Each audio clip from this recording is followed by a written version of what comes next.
शंकर जयकिशन का जब ये गाना काल बनकर टूटा था, इस गाने के साथ इतनी अनहोनियां जुड़ गई थी कि प्रोडक्शन टीम इतनी डर गई थी, इस गाने का फिल्मांकन हुआ ही नहीं। और शायद ये अनहोनी किशोर कुमार साहब जानते थे, मगर उन्हें मजबूरी में ये गाना रिकॉर्ड करना पड़ा। कौन सा ये गाना था शंकर जयकिशन साहब का, आज इस पर बात करेंगे। दोस्तों, चैनल पर नए तो चैनल को सब्सक्राइब कर लीजिएगा, बेल आइकन भी प्रेस कर लीजिएगा ताकि नोटिफिकेशन आप तक पहुंचती रहे। नमस्कार, मैं महेश कोहली बॉलीवुड संगीत के सफर से।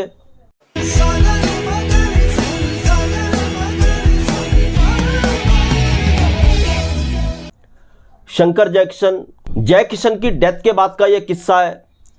नाम भले ही शंकर अकेले काम किया करते थे, जब फिल्म में नाम आता था तो शंकर जयकिशन साहब ही का आता था, जयकिशन की डेथ के बाद भी। यही वो दौर था जब शंकर साहब अकेले काम कर रहे थे जयकिशन साहब की डेथ के बाद। तो शंकर जयकिशन की आखिरी फिल्म का यह किस्सा है। ऑन द रिकॉर्ड इस फिल्म में शंकर जयकिशन का नाम ही है। हालांकि इस फिल्म का जो म्यूजिक अकेले कंपोज किया था वो किया था शंकर साहब ने। शंकर साहब ने इस फिल्म का म्यूजिक अकेले कंपोज किया था। तो जो ये गाना था, जब इसके गीतकार और इसके डायरेक्टर ने जब ये गाना बनाया, शंकर साहब को सुनाया, तो शंकर साहब ने इसके गीतकार उसके डायरेक्टर को कहा, क्यों ना आप इस गाने को किशोर कुमार साहब से गवाओ। किशोर कुमार साहब इस गाने को अच्छी तरीके से गा सकते हैं, उन्हीं से ये गाना गवाओ। अब ये जो लिरिसिस्ट थे, डायरेक्टर थे, ये किशोर कुमार साहब के भी असिस्टेंट रह चुके थे 17 साल तक। तो शंकर साहब के कहने पर ये डायरेक्टर गए किशोर कुमार साहब के पास। किशोर कुमार साहब ने पहले तो इनको मना कर दिया। किशोर कुमार साहब को लगा ये इनके असिस्टेंट है, तो किशोर कुमार साहब ने उनको सुना दिया, यार तुम लोग तो प्रोड्यूसर्स को बोलते होंगे कि किशोर कुमार तुम्हारे हाथों में है, मैं ये गाना नहीं गाऊंगा। जब किशोर कुमार साहब ने पूछा इसके म्यूजिक डायरेक्टर कौन है, तो उन्होंने बताया शंकर जयकिशन यानी शंकर साहब। तो शंकर साहब का नाम सुनते ही किशोर कुमार ये गाना गाने के लिए तैयार हो गए। वो इस गाने के लिए शंकर साहब से मिले भी, उन्होंने इस गाने को समझा भी। तो तय हो गया कि ये गाना किशोर कुमार साहब ही को गाना है। रोमांटिक ये गाना था। तो इसकी जब रिकॉर्डिंग तय की गई, जिस दिन इस गाने की रिकॉर्डिंग थी, सब म्यूजिशियन पहुंच गए रिकॉर्डिंग स्टूडियो में, मगर म्यूजिक डायरेक्टर शंकर साहब यानी शंकर स्टूडियो नहीं पहुंचे। काफ़ी देर तक उनका इंतज़ार किया। जब उनका इंतज़ार कर रही थी पूरी म्यूजिकल टीम, तो इसके डायरेक्टर ने शंकर साहब के घर फ़ोन लगाया। वहाँ से पता चला शंकर साहब की तबीयत ख़राब है। उन्हें यह भी लगा कि शंकर साहब थोड़ी देर में आ जाएंगे, कुछ तबीयत ख़राब होगी थोड़ी। मगर जब थोड़ी देर बाद फिर इस फिल्म के डायरेक्टर ने शंकर साहब के घर फ़ोन लगाया, तो उनको कहा गया कि शंकर साहब तो अलीबाग गए हैं। अब यहाँ पर दो बातें हो गई, शंकर साहब की तबीयत खराब है, शंकर साहब अलीबाग गए, तो इनको थोड़ी सी संदिग्ध स्थिति लगी। खैर, इन्होंने किसी तरह से रिकॉर्डिंग को कैंसिल किया। उस दिन किशोर कुमार साहब को स्टूडियो ना आने के लिए कहा। तो खैर उस दिन रिकॉर्डिंग हुई ही नहीं। और ये दिन था 26 अप्रैल 1987। तो जैसे ही अपने घर आए, पूरी म्यूजिकल टीम, इसके डायरेक्टर, लिरिसिस्ट भी अपने घर आए। जब इन्होंने टीवी पर देखा, इनके पैरों तले जमीन खिसक गई। टीवी पर बताया जा रहा था शंकर साहब इस दुनिया में नहीं रहे। अब ये सब अचरज में ऐसा कैसे हो गया। कभी तो कहा जा रहा था शंकर साहब की तबीयत खराब है, कभी कहा जा रहा था अलीबाग, और अब टीवी में देख रहे हैं वो कि शंकर साहब की डेथ हो गई। तो खैर ये शंकर साहब के घर पहुंचे, काफी कहा सुनी हुई पता चला। वहां भी चौंका देने वाली बात पता चली कि सुबह 6 बजे ही शंकर साहब का अंतिम संस्कार कर दिया गया है। और इस खबर का राज कपूर साहब को भी अगले दिन पता चला था। राज कपूर साहब भी उस सोसाइटी में पहुंचे थे, उस बिल्डिंग में पहुंचे थे जहां शंकर साहब रहते थे। राज कपूर साहब ने भी काफी हो हल्ला किया। खैर, ये एक अलग किस्सा जुड़ गया है इस गाने के साथ कि शंकर साहब की इस गाने के दौरान मृत्यु हो गई, यानी 6 अप्रैल 1987 को यह गाना रिकॉर्ड होना था, मगर उस दिन हुआ नहीं। तो अब जब इस तरीके से शंकर साहब की डेथ हो गई, कुछ वक्त गुजरा, प्रोड्यूसर ने सोचा क्यों ना इस गाने को रिकॉर्ड किया जाए। तो इसके जो डायरेक्टर थे, लिरिसिस्ट थे, वो थे सुधाकर शर्मा जी। सुधाकर शर्मा जी ने किशोर कुमार साहब के साथ 17 सालों तक काम किया था, उनको असिस्ट किया था। तो फिर वो गए किशोर कुमार साहब के पास।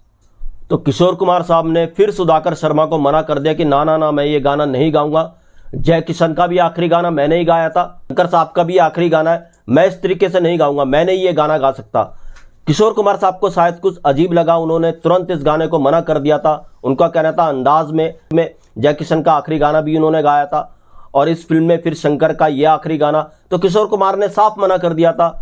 मगर सुधाकर शर्मा जी ने समझाया ये अच्छा ही तो है, आपने जय किशन साहब का आखिरी गाना गाया, अब आप शंकर साहब का भी आखिरी गाना गा दीजिए और जो कुछ भी हुआ है उस आपका क्या कसूर। तो खैर किशोर कुमार साहब मान गए और किशोर कुमार साहब ने ये एक रोमांटिक गाना रिकॉर्ड कर दिया।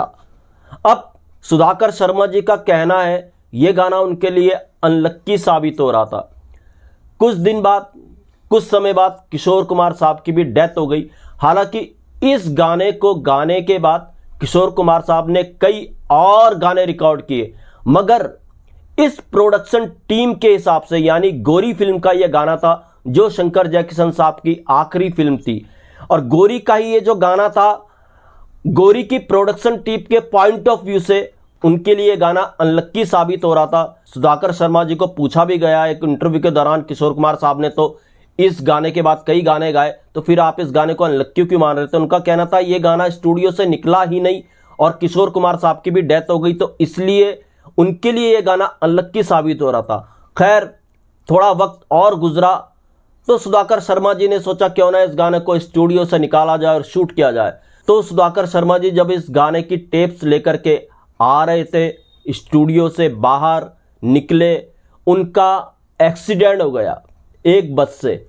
और अब एक्सीडेंट इतना बुरा था, इतना खतरनाक था, सुधाकर शर्मा जी का कहना था उनको अपनी मौत नजर आ गई थी।